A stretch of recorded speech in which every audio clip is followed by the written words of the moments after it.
இயேசுவின் நாமத்தினால உன் பேரை பெருமைப்படுத்துவேன். நீ ஆசீர்வாதமாய் இருப்பாய் என்று சொன்ன வார்த்தையின்படி ஆண்டவரே இந்த குடும்பத்தை முதலாவது ஆசீர்வதிக்கிறோம். அவருடைய தாய் தகப்பனை ஆண்டவரை நாங்கள் ஆசீர்வதிக்கிறோம். அவர் பெற்றவர்களை நாங்கள் ஆசீர்வதிக்கிறோம். உம்முடைய தயவுள்ள கரத்தினால் நீர் பாய்ச்சுதலான தோட்டத்தைப் போலவும் வற்றாத நீரூற்றைப் போலவும் இருப்பாய் என்று சொன்ன கர்த்தருடைய வார்த்தைப்படி ஆசீர்வதித்து நடத்தும். இயேசுவின் நாமத்தில் பிதாவே, ஆமென்.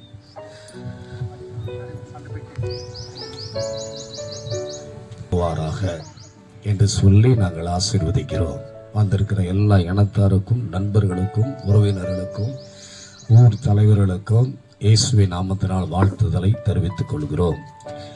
ஒரு மிகப்பெரிய ஆச்சரியமான வார்த்தையை ஆண்டவர் தந்தார். ஆதியாகமம் 49வது அதிகாரம் 22, 23வது வசனத்துடைய பகுதியில் சொல்லப்பட்டிருக்கு. யாக்கோப்பு உடைய பகுதியில் 8வது பிள்ளையாய் பிறந்த மகனை குறித்து வேதம் சொல்லுது. அவன் ஆசேர் என்று வேதம் சொல்லுகிறது. இந்த ஆசேர் அப்படின்னா என்ன அர்த்தம்? பிரியமானவன், செழிப்பானவன் என்று அர்த்தம்.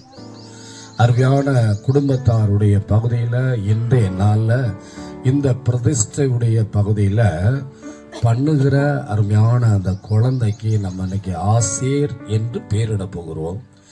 அந்த பேருடைய அர்த்தம் ஒன்று பிரியமானவன், இரண்டாவது செழிப்பானவன்.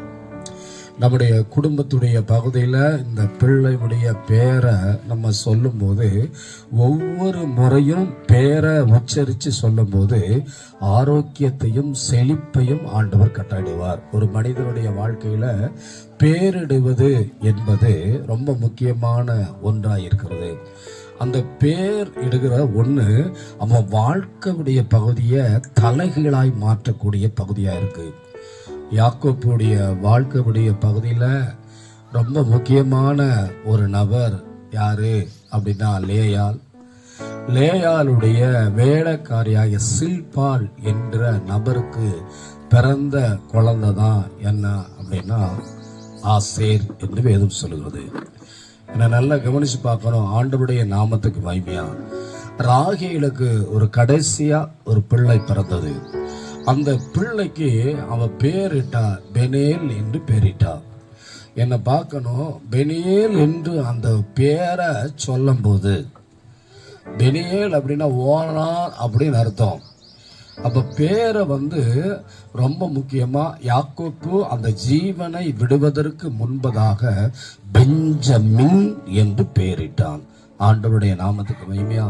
இந்த பேரிடுகிற பகுதியில் வந்திருக்கிற ஒவ்வொருவரும் உங்கள் வாழ்க்கையில் என்ன பேர் இருக்கு அப்படின்றத நீங்கள் ஆராய்ஞ்சு பார்க்க வேண்டியது ரொம்ப அவசியம். ரெண்டாவது பகுதி பேருடைய பகுதியில் அங்கே சொல்லப்பட்டிருக்கு. ஆண்டவருடைய நாமத்துக்கு உபாகமத்துடைய புஸ்தகம் 33, 24, 25 சொல்லப்பட்டிருக்கு.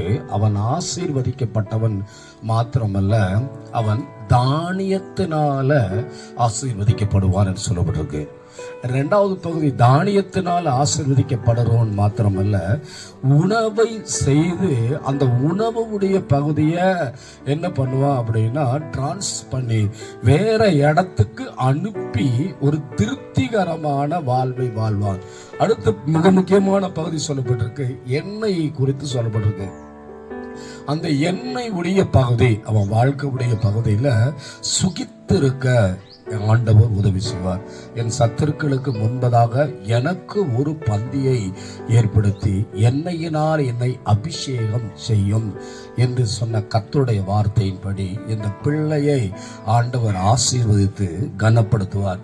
இன்னொன்று, இந்த ஆசீர்வுடைய பகுதியில் ஆசீர்வாதத்தையும் எண்ணெயும் கொழுமையான ஆசீர்வாதத்தை பெற்றவன் மாத்திரமல்ல, தேவனுக்காக பிரியம் உடையவனாய் இருந்தான் என்று வேதம் சொல்கிறது. அப்ப ஆண்டவருடைய நாமத்துக்கு மகிமையா, தேவனுக்கு பிரியம் உள்ளவனாய் வாழ இந்த அருமையான குழந்தைய நமக்கு இன்றைக்கு பிரதிஷ்டை செய்து இந்த பிள்ளையை ஆண்டவருக்காக ஒப்பு கொடுத்து நம்ம ஜெபம் பண்ண போறோம்.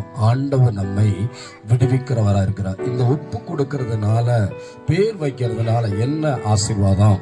ஒண்ணு, தேவனுடைய பாதுகாப்பு பிள்ளை மேல் வருகிறது. இரண்டாவது பாதுகாப்புடைய பகுதி என்ன அப்படின்னா, இரவில் உண்டாகிற பயங்கரத்துக்கும் பகலில் பறக்கும் அன்புக்கும் இருளின் நடமாடு கொள்ளை நோய்க்கும் மத்தியானத்தில் பாழாக்கும் சங்காரத்துக்கும் ஆண்டவர் விலக்கி வேலை அடைத்து பாதுகாக்கிறார். மூன்றாவது பகுதி, பிரியமானவனே, உன் ஆத்துமா வாழ்வது போல நீ எல்லாவற்றிலும் வாழ்ந்து சுகமாயிரு. நான்காவது ஆசீர்வாதத்துடைய பகுதி, ஒருவரும் உன்னை சேதப்படுத்தாதபடிக்கு என் ஆண்டவர் இரவும் பகலும் பாதுகாப்பார். அப்ப இந்த 4 விதமான ஆசீர்வாதத்துடைய பகுதியை இன்றைய நாளுடைய பகுதியில் ஆசேர் என்று பேரிட்டு ஆண்டவருடைய நாமத்துக்கு மகிமையா நம்ம இந்த நாள் ஜெபம் பண்ண போறோம். ஆண்டவர் நம்மை ஆசீர்வதிப்பார். வாய்ப்பு அளித்தார்.